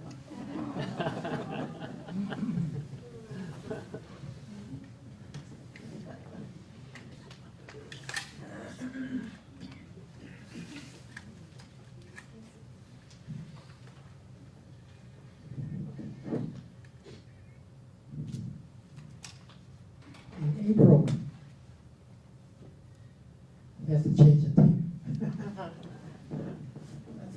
That's my son giving me support here. Thanks. On April 28, 1945, Felix Sparks, our colonel from the battalion, received orders to capture a camp Don't let anybody in. Don't let anybody out. He had no idea what kind of camp it was. And he took a couple companies of men, tanks, whatever he needed, and they had to fight their way into Dachau concentration camp. This is one of the other little girls that was in that group, the 3 girls. She moved to Israel, and she invited me to a wedding of her son. I couldn't make it, though. Oh, my wife. See, that's what happens to me. After the town of Louisville, they took us to another small town for the rest of our rest. This is a small French town. This is one of our anti-tank guns. You see right here. This is me. This is one of my buddies. And this is their school, right here. I was on the 2nd floor, and I saw a man looking in the window. So I figured he must be on the ladder. I went over, he wasn't on the ladder. He was the tallest man in the world. 8.5 feet tall. And on his arm, he had an armband, FFI, Free French Insurgents. When the Nazis took over France, a lot of the French people formed groups, insurgent groups, to fight against the Nazis. And he was one of them. He was very friendly, but he just spoke French. I found this in one of the clippings from the Stars and Stripes, one of the newspapers from overseas that was issued at that time.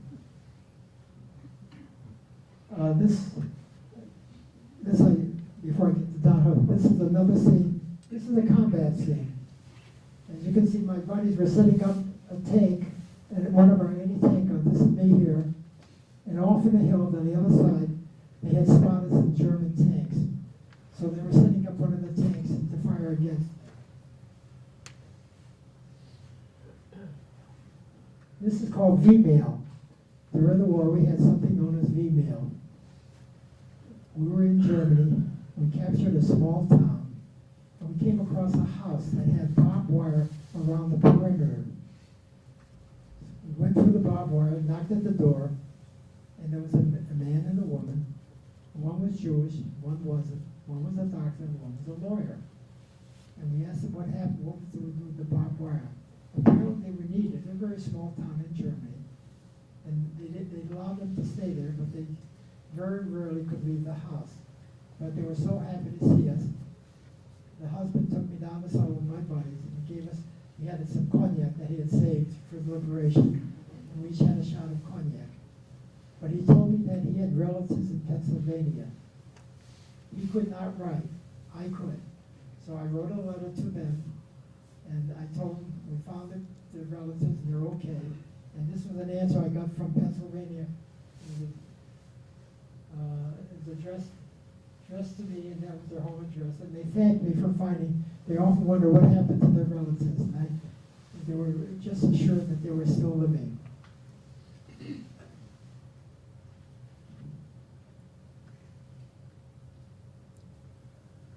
As I say, I carried a camera with me. This is a picture when we crossed the Rhine River. My buddy Tim came from Newington. Was in another, what they call a tugboat, a metal boat crossing. This is the other part of the Rhine River, and we're going to the other side. We're heading for Worms in Germany. There were thousands of us ready to cross the Rhine River from not just our outfit, but other divisions all along the Rhine River. And the night before we crossed the Rhine River, the Germans sent over small planes with incendiary bombs to try to stop us. But as soon as it started to get dawn, we got in the boats and we crossed. My buddy Tim King was in another boat, unbeknownst to me. He was hit by a sniper, and he was wounded. But when he got to shore, I found this out after the war. But when we got to shore, we were shelled by artillery shells, and the artillery shell hit a tree. It's called a tree burst, and the branch came down and killed him. And when I came home, I went to his parents' house in Newington and expressed my sympathy to them. And they were very grateful for me to give me the information about their son. This is just another town we had captured in Germany. Me on the left, I look like Sad Sack, one of my buddies, and behind us was a building They were manufacturing shoes for the German army. Russian inmates. They were dressed in like blue and white striped pajamas, no shoes, but they were making shoes for the German army. And when we went inside the factory, they didn't know who we were. I guess they heard shooting from before. And finally we told them, "You're free, Laos, go, get out of here, get out." And finally they go, when they left. Where they went, I don't know, because we left too. We were on our way fighting to another town. To get back to Dachau, Dachau was a 3-mile square camp surrounded by barbed wire. It had single-story buildings. I think there were around 38 single-story buildings. When it was built in 1933, it was the first concentration camp that Hitler had made. It was supposed to hold about 400 people. It was now holding approximately 1,600 inmates in each building. The sick, the living, and the dying in each building. Very few latrines, very few. There was a lot of dysentery and typhus in the whole area. It was unbelievable. When our troops got there, they could not believe what they saw. I did not take these pictures. It was taken by our signal corps, which is part of our outfit. They took these pictures, and the captain, when the war was over, gave me a small set of pictures of Dachau. I came home and showed it to some people, and they said, that can't be it. It's not true. I hid the pictures, and I never showed it to anybody until 1990. I started opening up and started talking about it. This was the first day of liberation. Those are the inmates there against the building. These are a couple of soldiers from our outfit and some of the guards that were killed right there. Can you believe this? There were about 35 or 36 freight cars, half in the camp and half out of the camp, with inmates who had been shipped from another camp. The Russians were freeing the camps in Poland. The British were freeing camps up north. And so they took from one of the camps, they put them in freight cars and sent them to Dachau. They were brutally beaten and starved to death.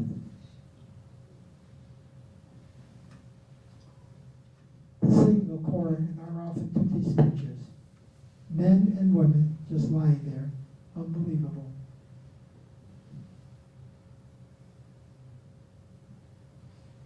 This is room next to the crematory in Dachau. The crematory is going 24 hours a day. There was a town called Dachau, not too far from the Dachau concentration camp. The mayor, at times, would call the commandant from Dachau and say, "Please, don't burn the bodies tonight. The stench is coming into town." Unbelievable. These are bodies ready to be cremated. More pictures. The crematories were still going when our troops got there. We had a newspaper. Dachau gives the answer to why we fought on. And of course, when the war ended, I had my buddies sign what state they were from so I could get in touch with them after the war.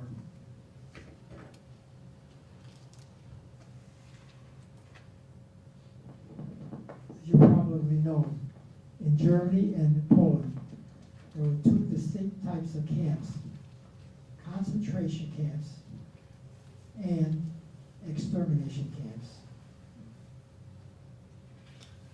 Big difference.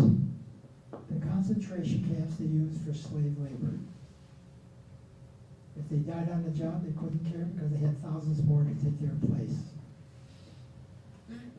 Like Dachau, Buchenwald, those camps. But the extermination camps, like Treblinka, Sobibor in Poland, the minute they get off the train, men, women, children, babies, made no difference.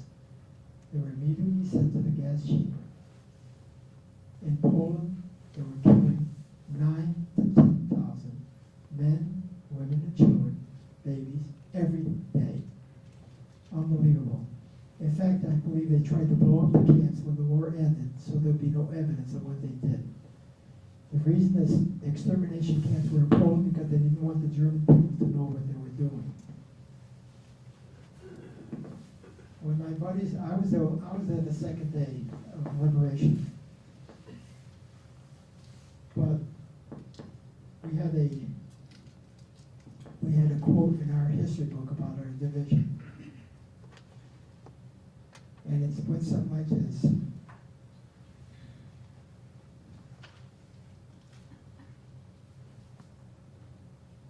As soon as I can find it.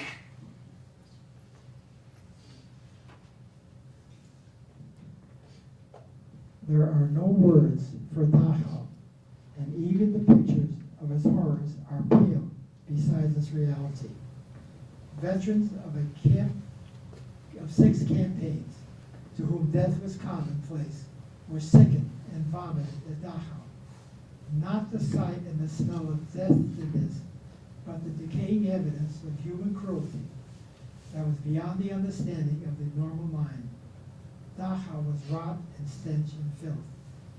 Dachau was Hitler and the SS, and deny it though its people did with every breath. Dachau was Germany from 1933 to 1945. Let Dachau live in our memories. One of our soldiers, I believe he was, I'm not sure if he was Native American or not, but it's written up. He was manning a machine gun, and he was guarding about 19 German guards. He lost his cool, and he shot most of them with a machine gun. The colonel ran up to him and said, "What the hell are you doing?" And he said, "I lost my cool." Our troops really vomited there. I was there the second day, which was bad enough. But they could not believe what they saw, the horror, the cruelty. It just blew your mind.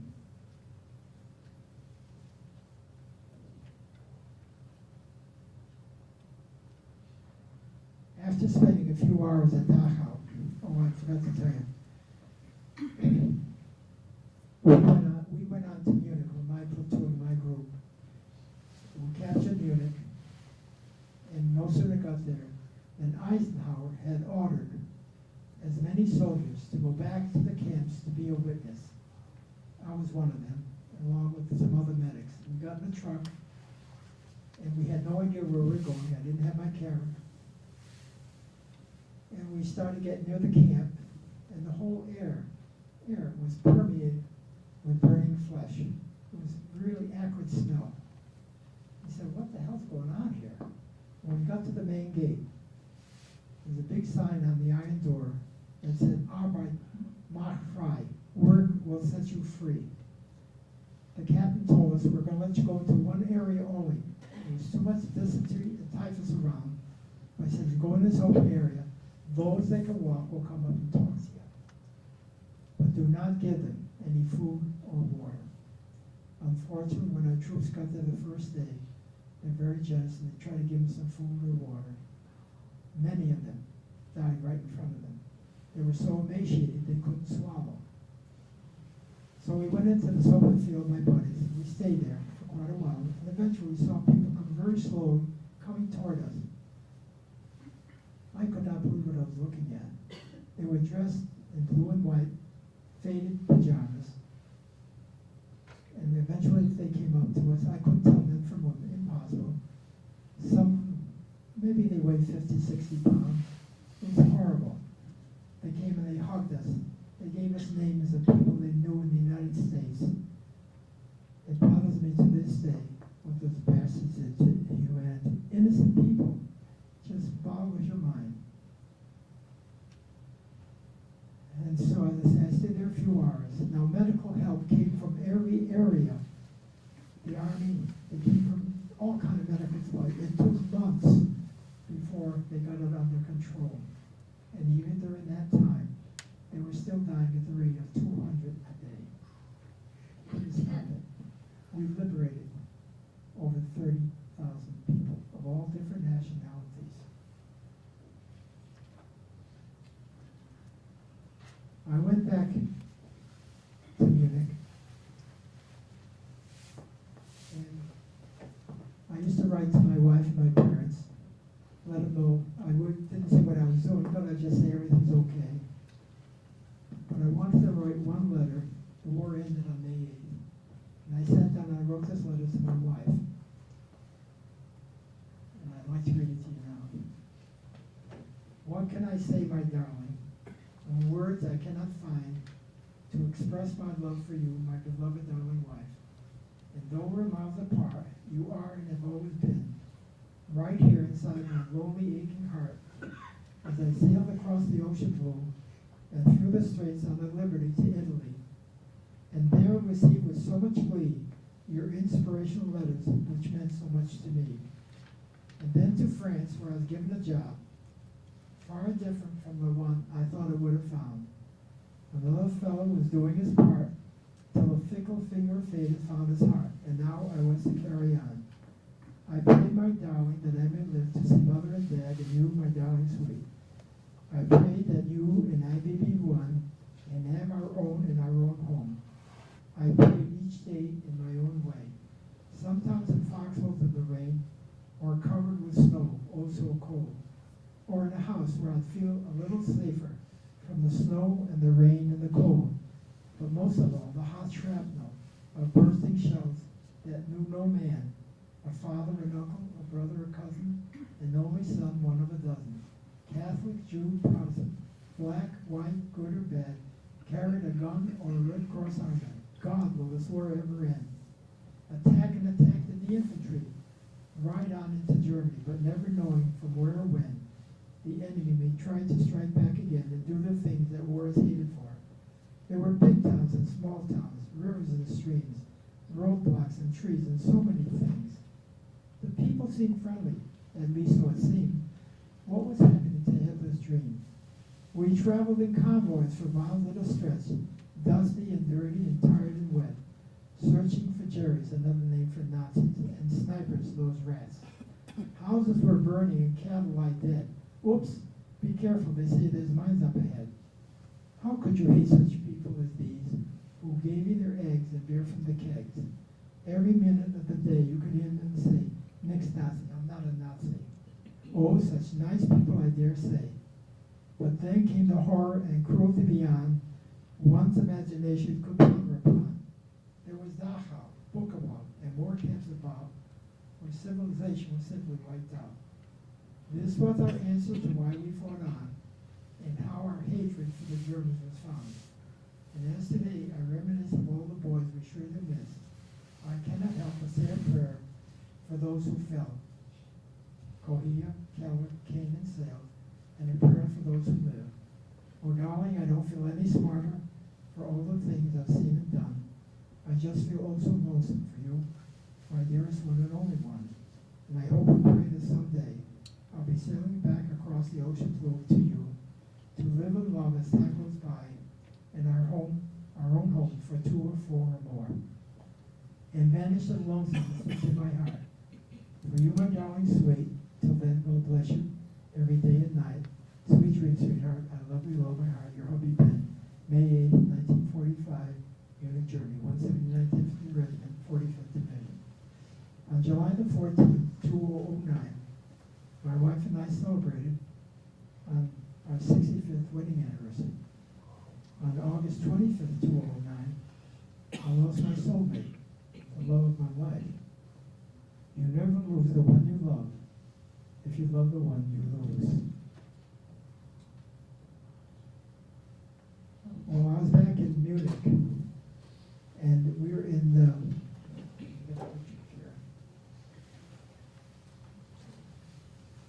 this was in Munich, shortly after the liberation, so after the war ended. This was on the way to the Munich airport. I was at the Munich airport, one of these, right here. We're flying all over the plane there. This is one of the German jet planes that they had. They were firing at us, the German jet planes, toward the end of the war. We didn't know where it was coming from. The bullets were faster. The plane was gone. I forgot which one. The plane was gone before we knew where the bullets came from. And when the war ended, I took a picture of German prisoners being marched through the streets. I didn't have my camera on this day, but believe it or not, I saw Hermann Goering, second in command of the Nazi Party, being marched through the streets as a prisoner with thousands of other German soldiers. The German people ran up to him. They recognized him. All his medals were gone. He was very arrogant, big, husky fellow. And they brought him flowers or something to eat. And the guards that were guarding him and the other troops were smashed him on the ground. They loved their Goering.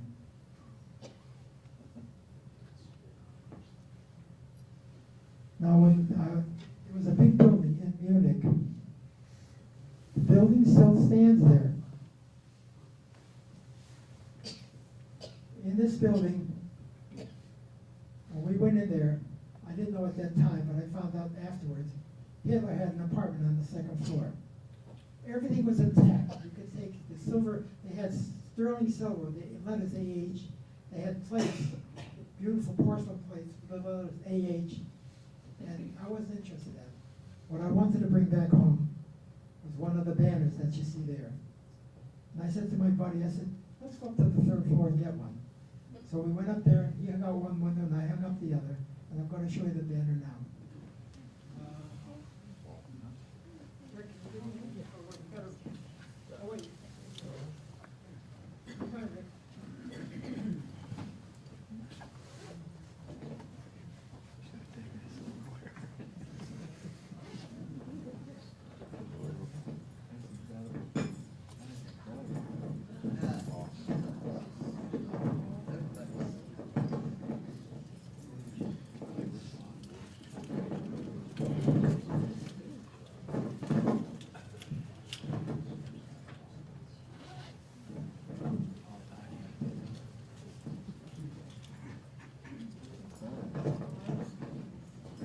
This is the banner I took off the building. There were many more. I just needed one.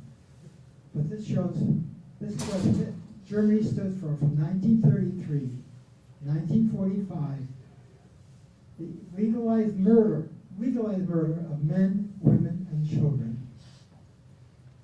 Every country they went to. Hitler was out to kill and conquer and kill, and he did. Unbelievable. This is Representative Brian Becker. I want you to meet him. Wonderful person. And I appreciate his coming to hear this talk today.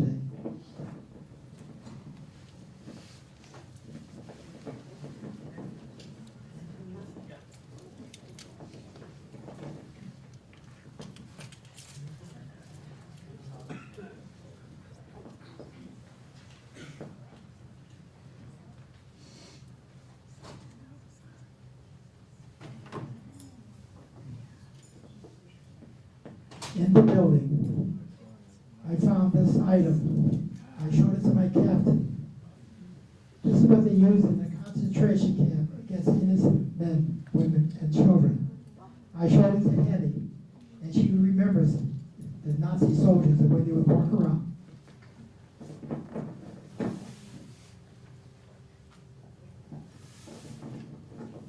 Holding it this way.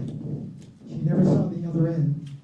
She was quite sure they had something very similar to this, manufactured in Germany. Unbelievable. Enough to kill a person.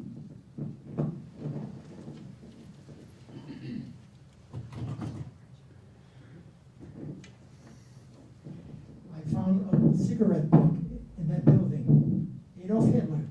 When you look at the photography, you think it was just taken yesterday. The pictures are sharp and clear. Cigarette books. These were books that were published in Germany from 1933 to 1938. Thank you.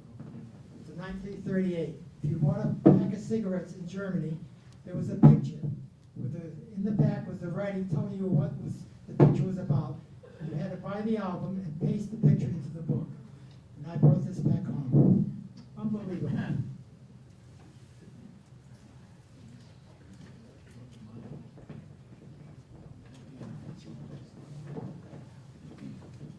Take a look at this picture. I found in one of the books Hitler having one of his stadium meetings, millions of people in 1933. Unbelievable. And yet at the end of the war, Oh, I'm not a Nazi. Oh, sure. Just looking at Hitler is somewhere over here. Right there. Standing there. Unbelievable.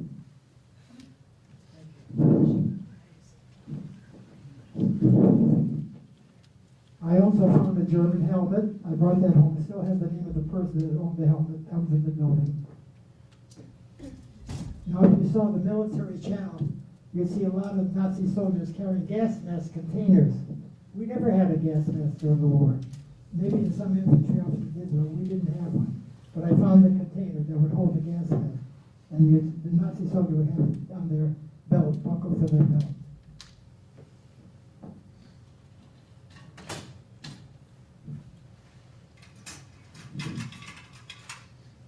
I can't remember using this because most of the time when I was out with the infantry, we didn't have anything like this. We just used our helmets to heat up things or eat on them. But this is back in the States, this is what we had. Now, when I joined the frontline infantry, I never saw my duffel bag till the war ended. We couldn't carry that with us. What we had on us was what we stayed for. And if I recall right, I maybe had 3 or 4 showers from October to the end of the war. And the way they did it was they take us off the front line and put us in trailer trucks and bring us way behind the lines. And they had a big trailer with shower heads. Take your clothes off, to have a cold shower, get wiped up. Sometimes you get your same uniform, sometimes you get a different uniform. And back in the front you go. In Germany we found, since the Jewish and German cinema, I found we could get fresh eggs. In France we had powdered eggs. It was issued to us as a powder. You mix it up with some water and heat it up. It's supposed to blow up into an egg. It was horrible. But in Germany it was different. Once we captured the town, I go to the house and knock at the door, and I had my buddies. I never carried a gun, but they would be on my side. And they'd come to the door, and they put their hands up. I said, "Haben Sie nicht mehr? Don't be afraid. I am here for the wounded soldier. Ich bin da für den wounded soldier. Ich muss haben frische Eier, fresh eggs, okay?" So they come out with 3 eggs. One for him, one for me, one for the other buddy. I said, "Nix, no. It was haben viel Eier," which means I need a lot of eggs. So we come out with a basket of eggs. And I'd be the chef for my platoon. If we in Germany, if we had a house, the people had a banquet, we took over for the nights we were there, and I'd fry the eggs for them. And I just got to tell you one incident. When we crossed the Rhine River, they had community stores in Germany where people brought their eggs and butter to the store and sold it. And when we crossed that, we found a community store, but everything was gone from the shelves. And I walked in the backyard with my buddy, and I found a big square box, 2 of them, one sitting on top of the other. And I said to my buddy, I said, "You know what's in there?" "You know what?" Because in America, our egg come in a rectangular shaped container, but this is a big square. And on the side it said 300, E-I-E-R-E, which meant eggs. I said, "There's 300 eggs in each box." And we opened it up, sure enough. So we took 1 crate, put it in our Jeep, we went to the house, and now we made 12 eggs for 1 city for each soldier. And I gave the other crates to some other soldiers over in there. Did I show you? I think just on it. Now, believe it or not, the war was still going on in the Pacific. They were going to send our outfit to the Pacific War. It took a couple of months to get us to France. In France, they set up camps, cigarette camps. Camp Lucky Strike, Camp Old Gold, Camp Old Mars. But while we were waiting, I stayed with a German family in a town called Freising. I lived there with them. Their name was Schindler, not related to the Schindlers. But they had a boy and a girl, teenagers, and I got to know them well. And I asked them one day, I said, "What did you think of Hitler?" They said they hated him. Oh, I couldn't believe it. I said, "You hated him?" I said, "Why did you hate him?" You know why they hated Hitler? Because he lost the war. Not for what he did, because he lost the war. That stays in my mind. But like Henry says, the Germany of today is far better. They're doing everything to make up for what they did. And it's a different country now. I just got to tell you,